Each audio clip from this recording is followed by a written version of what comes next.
What is up, everybody? We are back. President's Cup was pretty awesome. One of my more profitable weeks of the year. For whatever reason, those unique formatted events tend to be some of my most profitable, whether it be the match play, President's Cup, Ryder Cup.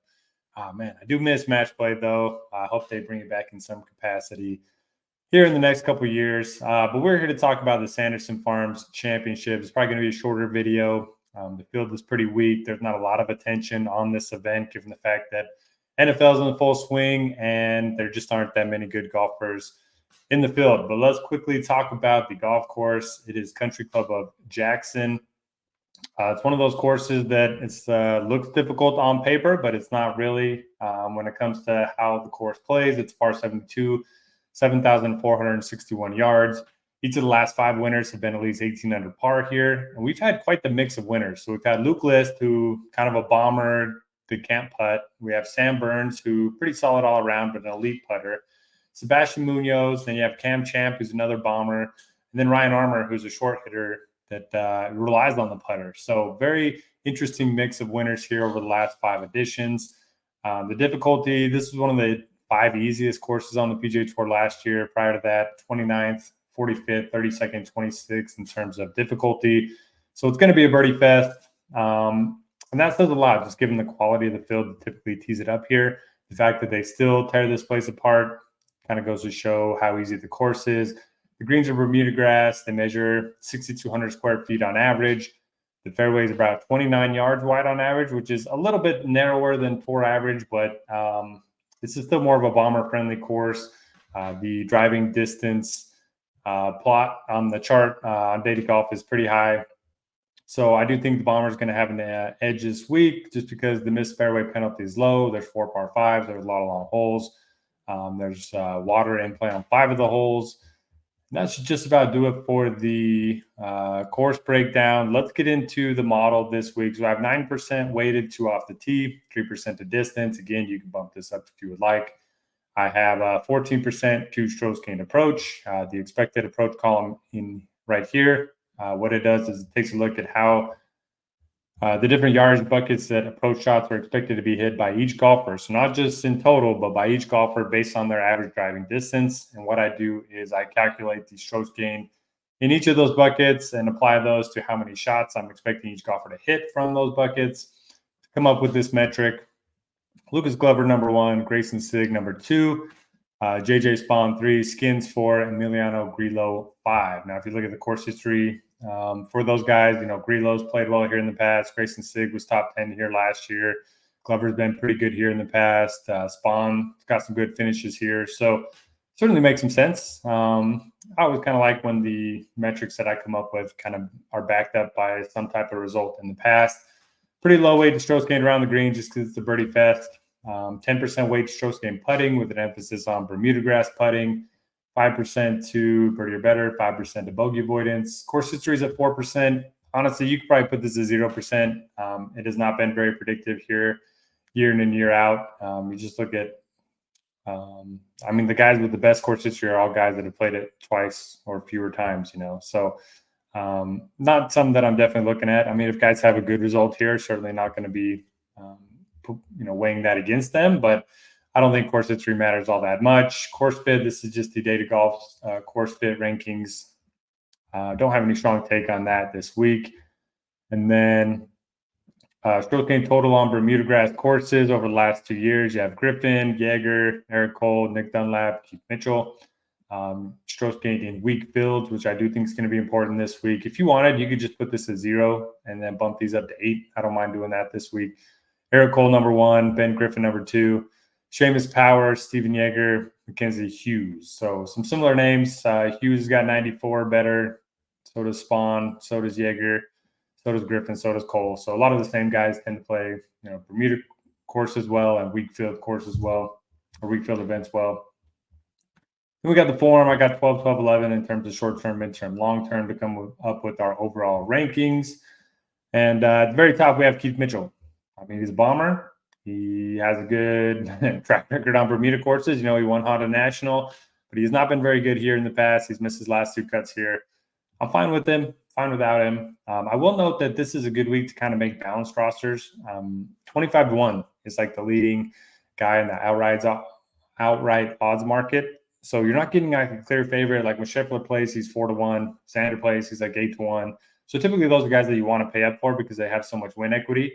But Keith Mitchell does not have a lot of win equity, so I would never call him a must play by any means. I like starting lineups with JJ Spawn. He really struggled out of the gates this season. He made 14 starts, didn't have a single top 25. But then over his last 7 starts, he's made 7 straight cuts. He has 3 top 10 finishes during that stretch. He's gained over 22 strokes on approach during that stretch. And he's gaining in all facets of his game. So I like JJ Spawn quite a bit. I like Chan Kim, just continues to make a ton of birdies. He was one of those guys that was popping in the model when he was not playing well, but he was like 6,500. So it's nice to see the model be early on golfers before they go on a run of nice results. But I do like Kim this week. He's never played here before. Not a big concern for me. Ben Griffin, number 4 in the model, was T24 here last year. Just tends to play these easier courses as well. He's not a bomber by any means, but he loves Bermuda grass. I like Vegas a lot in all formats. He's only 8,600. He's definitely a bomber. He's a top 5 iron player in the field. And we saw when he can put it together with the short game, he can win. He's won 4 times on tour, including the 3M Open a few months ago.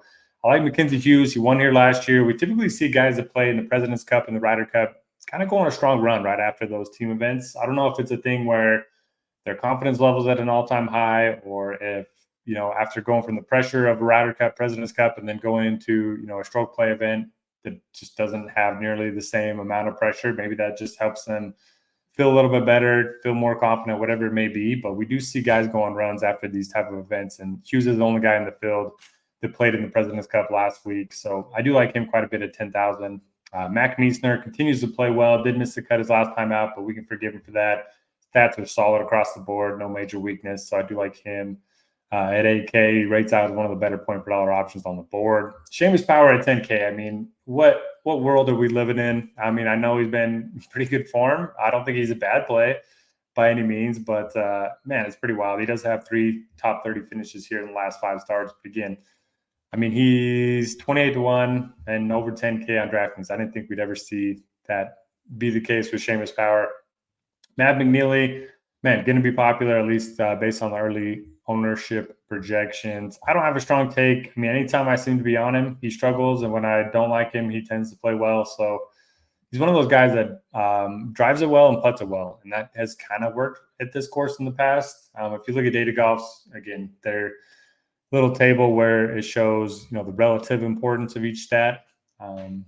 Driving distance is up there and putting's up there. So approach is kind of down compared relatively to other courses. So maybe this is a good spot for Matt McNeely to get going. Patrick Fishburne's been playing well, 3 top 10s in his last 4 starts. You have Matt McCarty, who is min salary on FanDuel. If you're playing on FanDuel, don't forget to play Matt McCarty.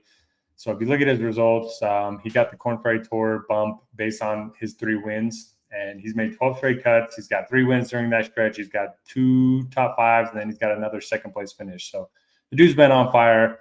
I was looking at his stats on the Korn Ferry Tour. He's not a bomber, but he's very good with his irons, hits a ton of greens in regulation, good scoring average, makes a ton of birdies, and one of the better putters on the Korn Ferry Tour. So I do think a birdie fest like this is going to set up well for a guy that's coming off the Korn Ferry Tour.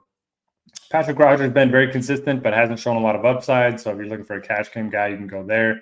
Eric Cole was turning it around and then missed the cut at the Pro Core Championship, which is one of the weaker fields that we've seen in a while. So no strong take on Eric Cole. I do tend to be overweight on him just because I want to root for him.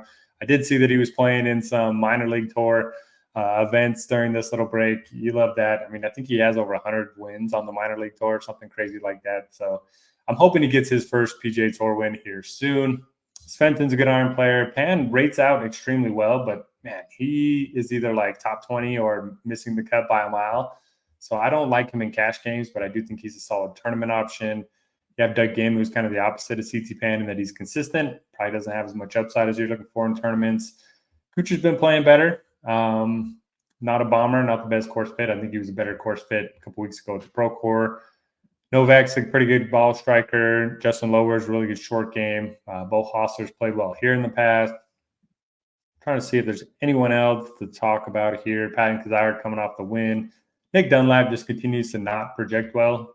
He's got plenty of upside, but he also got a really low floor. So tournament only play for me. Keep moving down a little bit. I think that'll just about do it. So yeah, hit the thumbs up if you don't mind. Leave any questions if you have them. You can download the model. You can play with the weights yourself. You can customize your rankings. All you got to do, click on this little upload tab, and then you can upload these right into Lineup HQ and build lineups based off your own ratings, which I think is always a lot of fun. So best of luck this week, everybody, and we will catch you back here next week.